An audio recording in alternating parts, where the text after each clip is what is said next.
So what we're looking at today is the Alesis E-Practice Pad. And here it is. It also comes with a power supply, 2 foot switches. And finally, they even give you a pair of sticks. I've turned over the pedal, and it has 4 screws. I'm going to take those 4 screws out. There we go. This is what we have inside. A little printed circuit board with a squiggly there. And in here, this is the actual mechanism. So this sits over here so that it's not making contact, and when you push down, this conductive piece in the middle bridges between here and here and makes contact. So this is actually a very inexpensive to build but effective switch. Going back to the practice pad, let's remember where we are here. At the back here we have a 1/4 inch phono jack for the kick and for the hi-hat control. Those are just single pole, single throw, momentary switches. And we have the hi-hat and we have the phones. And this is the output. You can put headphones here, or you can connect this to an amplifier wherever you want to go. But what about this hi-hat one? Well, you can buy a electronic hi-hat from Alesis, but it costs as much or more than this whole E-Practice Pad. So I'm going to make a really inexpensive one and hook it up to this hi-hat connection.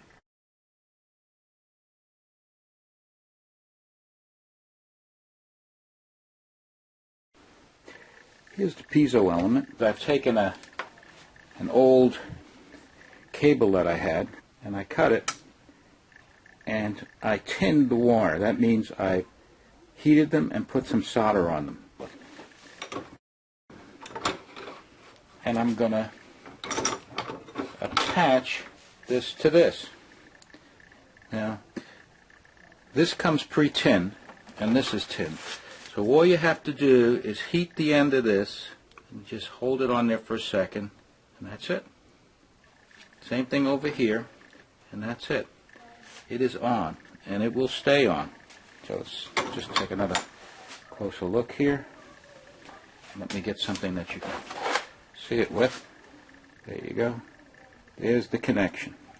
We're going to use tiles, these foam tiles that you see normally on the floor of a garage or a workshop. We're going to use these as the hitting surface for the cymbal. So what I've done is cut out about an 8-inch square circle like this. I've drilled a hole about 1.5 inches down. That's going to be the mounting point. I cut out about an 1/8 inch hardboard circle, and that's going to rest right on top like that. In order to get the sound, we're going to have to mount the piezo element that we did before onto here. And we're not going to mount it on the board. We're actually going to mount it on the back of this pad. I have the pad and I have the backing surface. I've drilled a hole in there, and I drilled it big enough so that the 1/4 inch phono jack can go through, and I can attach this. So what I'm going to do first is put these together like they're supposed to be, and use a screw just to line them up like that. And on the back, I have a little magic marker. I'm going to mark that where that is, and with that marked, I can put the piezo element face down so that the wires will go through. And I'm bringing the 1/4 inch cable through very carefully, bringing that in, and then lining this up again, finding the hole. There it is. Putting that in so it lines up. Line this up like that. Take some more masking tape. And that's really all we need. You know what I'll do, I'll test this first, and then what I'll do is glue the pad down to the bottom surface. Now I'm going to take a pair of headphones that I have, and they're on my head, plug it into where it says phones, and I'm going to plug this, which we just did, into hi-hat. And as I plug it in, I hear a little ting from the snare. And I'm just going to hold it up and go 1, 2. So now that we know it works, I'm just going to glue this together. I'm just going to lift this up a little bit, squirt some glue in here. Before I push it down, I'll show you that the glue's in there. Then we just squish it around, and that'll be fine. Now we could use it just like that, and just sort of like sit it down, but I made a little stand. I've taken another piece of that pad, I've drilled a hole in it so that this can go on here. I've done one more thing. I've taken a little bit of that hardboard and I made a little rectangular washer.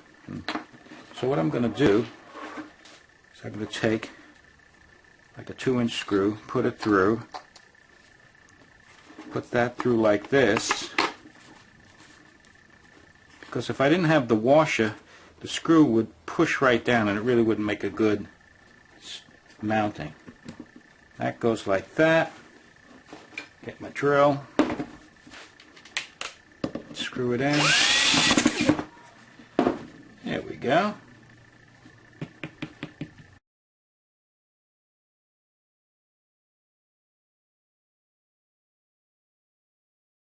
We're going to take this foot switch that we got with the unit and convert it into this, an actual foot pedal that we're all more comfortable with. So here we have a series of pieces of 1/4 inch MDF, medium density fiberboard. They're all 3.5 inches wide, and as you can see, here are the different heights.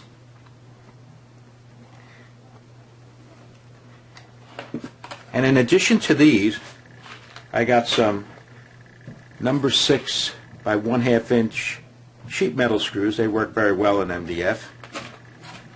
I got an assortment of springs. I bought both of those at my local Home Depot. And in addition to that, I got this, which is a floor guard. It goes on stair treads. We're going to take the longest piece, the 12-inch piece, and we're going to take 2 of the 3 1/4 inch pieces, and we're going to glue them on either end.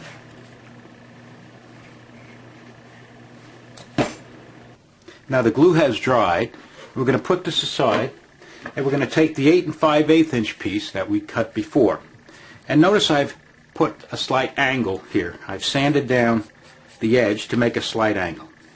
I'm going to put the shorter end down like that, take one of the 1.5 inch pieces, and then from the floor guard material I've cut a piece that's 3.5 inches wide by 4.5 inches long. And I'm going to sandwich this in between like this.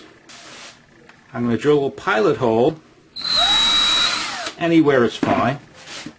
I'm going to take one of my 1/2 inch screws and screw it in.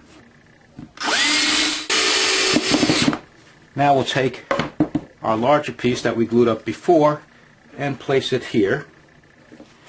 And we'll take another one of our 3 1/4 inch pieces and put it on the end and sandwich it, leaving a little space so that it can come up. Let me turn that sideways so I can show you. So that it can come up like this. And that's why we angled this, so that it can come up like that. And now we're going to screw that in. Now that all 4 screws are screwed in, I'm going to mark where this piece, the 1.5 inch piece, meets the bottom on both sides. And then I'm going to take the top part that I just put on off again temporarily. And using a little straight edge, I'll mark that.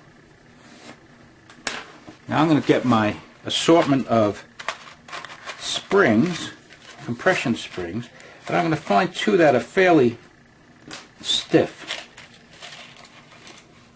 These two look pretty good. Glue the remaining 3 1/4 inch piece on the underside of the pedal and use one of those springs as a spacer. I have to attach these springs, one on one side and one on the other side, like that. I'm just going to take some masking tape, place it inside, like that, and put it there. Now before you put the top on again, we have to have something to switch on and off. And what we're going to do is scavenge that switch from the foot switch that we got. Remove the switch mechanism in total. Now what we're going to do is mount this like this, so that when the pedal comes down it'll make the contact and turn the switch on. In order to do that, we have to have some sort of a mounting mechanism.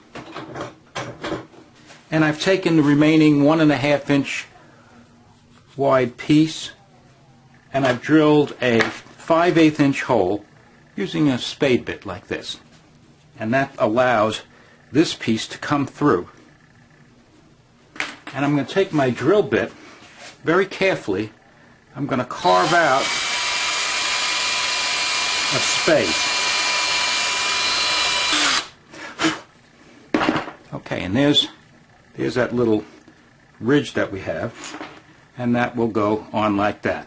Put this on the very edge and drill 2 holes so that we can hold this down.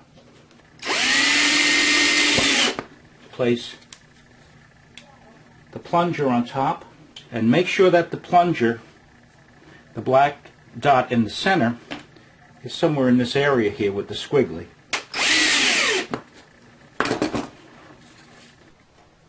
Now with everything done, we just have to put the pedal back on, fit the springs into the slot created by these 2 pieces, and then screw everything back together. Okay, let's see how it looks. We have the springs inside here. As we compress this, they're captured and they give us a nice springy action. When this comes down, it hits the plunger, pushes it down, and makes contact.